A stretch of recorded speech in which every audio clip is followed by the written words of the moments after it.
A dollar today, unfortunately, is not going to be worth a dollar in 10 years. In fact, it will be worth around 81 cents, and things that cost a dollar today will cost around $1.19 in 10 years. That doesn't seem so bad, right? I mean, you're only losing 19 cents over 10 years per dollar. So who cares, right? Well, the wealthy do, and here's why you should too. If you have $10,000 or perhaps $100,000 in cash, then you've just lost $1,900 on that $10,000 or $19,000 on your $100,000. So let's take a look at why millionaires, hedge fund managers, and private companies are investing their cash not only in the stock market, but also allocating a small percentage of their investment portfolio to Bitcoin and other cryptocurrencies. Hey everyone, I hope everyone is doing well. My name is Sebastian. Thank you so much for watching. Please don't forget to subscribe if you haven't done so already, and destroy that like button. It helps me out tremendously. Thank you. Now with my own sales pitch over, let's talk about the power of money if invested properly. But first, a financial disclaimer. In no way am I telling you how to invest your money. This is just what I'm doing. Please do your own research or consult with a financial professional and make your own decision. Again, this is not financial advice. For comparison, I looked into the historical data on the dollar. Had you or I kept it as cash, put it away in the high yield savings account, bought gold, or invested in the S&P 500, along with buying Bitcoin from 2010 to 2020 this month. I also took into account the rate of inflation over the same time period, which was about 1.6% per year, or 19% when compounded over the 10 years. I have to admit, the results are jaw-dropping. Let's start with cash first.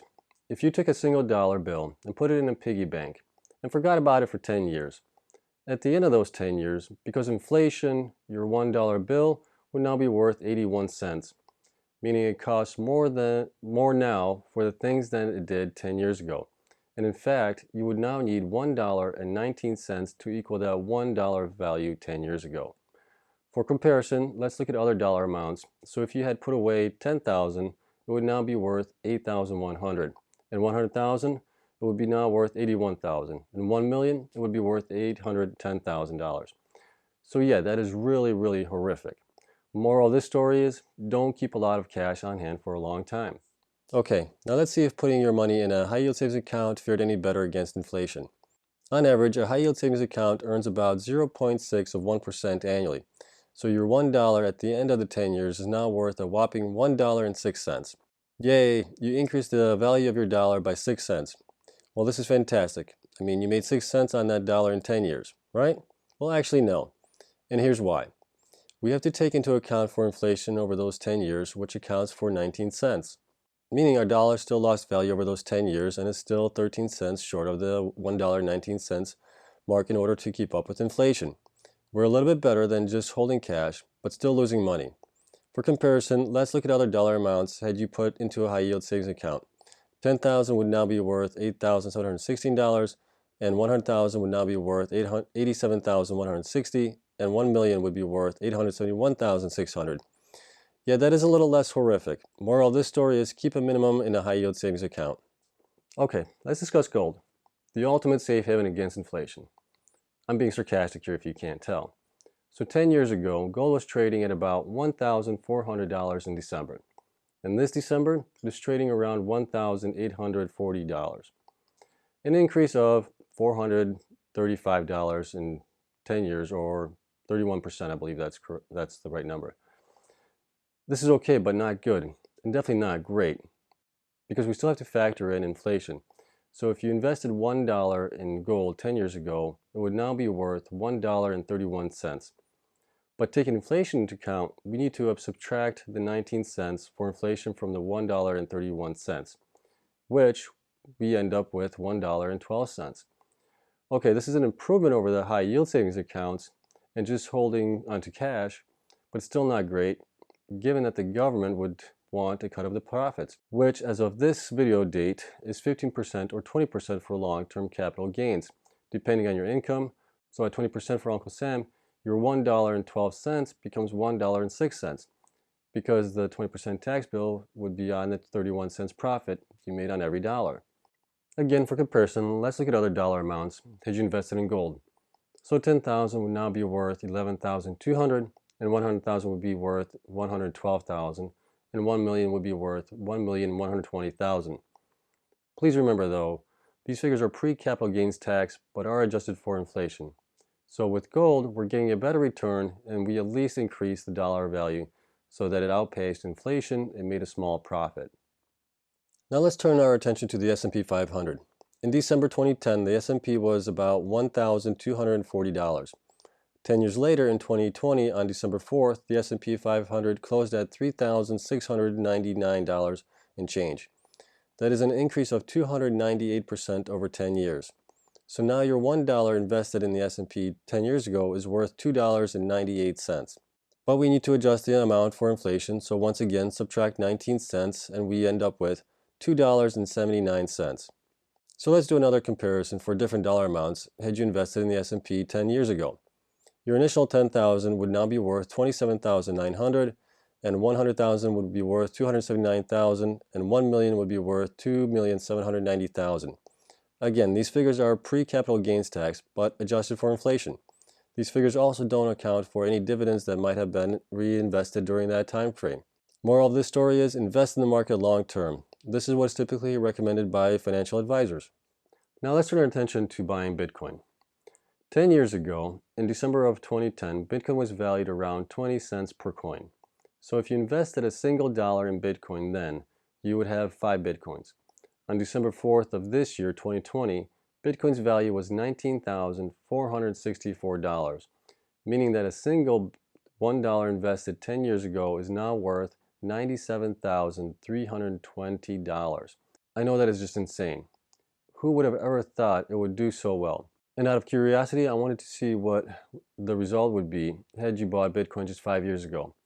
Well, back then, Bitcoin was going for $388 and a little change, meaning your $1 would be worth $50.05, and had you invested $10,000, it would now be worth $500,540. This time around, I'm not going to show a comparison had you bought other dollar amounts of Bitcoin in 2010, because the supply was only about 1.5 million coins, and $100,000 would have bought about 1/3 of all Bitcoins in circulation at that time. But for fun, that $100,000 would be now worth $9 billion. My mind is completely blown by that. Okay, now that I'm done kicking myself in the rear for not buying Bitcoin in 2013, let's continue. Bitcoin obviously outperformed every investment vehicle available in the last 10 years. And because the majority of people only started noticing it back in 2017, when it started the year out at, I believe it was $900 per coin, and ended the year at above $19,000. In the 3 years following, Bitcoin has dropped in value to as low as $3,185 and bounced back up to $12,000 level, just to drop back down to the $5,000 level and back up to where it is now. The price action on Bitcoin has been a wild roller coaster ride for the past 10 years, but so far the trend line has continued to show positive growth. Bitcoin does have bull runs and it gets overhyped and it falls back down to reality. However, it does continue to just grow in value. So why are the wealthy individuals along with hedge funds and corporations buying up Bitcoin again? Well, a lot has changed in the last 3 years. The price of Bitcoin has rebounded. We had the halving event back in May this year, where the number of Bitcoins rewarded to miners decreased in half from 12.5 Bitcoins per every block verified to 6.25. I personally think that this decrease in supply is driving up demand. To me, it's simple supply and demand economics.